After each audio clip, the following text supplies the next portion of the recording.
कांदा प्रश्नावर सुरू असलेल्या आंदोलनादरम्यान अजित पवारांच्या राष्ट्रवादीचे जुन्नरचे माजी आमदार अतुल बेनके यांनी आपल्या सरकारलाच घरचा आहेर दिलाय। बैठका आणि चर्चांमधून शेतकऱ्यांना काहीही मिळणार नसल्याचं खंत सुद्धा त्यांनी व्यक्त केलेली आहे। शेतकऱ्यांचे प्रश्न गंभीर आहेत। तुम्ही आंदोलनात सहभागी होता, काय मागण्या आहेत? विशेषतः हे जे आंदोलन आहे हे कांदा उत्पादक शेतकऱ्यांच्यासाठी आहे आणि कांदा उत्पादक शेतकऱ्यांचे प्रचंड हाल चालू आहे।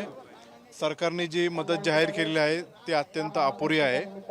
त्याच्याकरता सरकारचं शिष्टमंडळ जरी भेटायला गेलं असेल तरी ते प्रत्यक्षात शेतकऱ्यांच्या हिताचं आणि फायद्याचं अजूनही त्याची अंमलबजावणी झालेली नाही आहे आणि म्हणून सरकारला जाग येण्यासाठी सर्व पक्षीय आंदोलन करण्याचं ठरलं।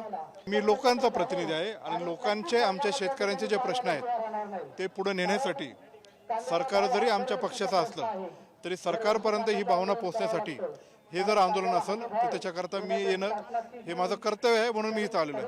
व्हिडिओ जर्नलिस्ट आदर्श समीर रोहिदास गाडगे, साम टीव्ही न्यूज, मनसर, पुणे।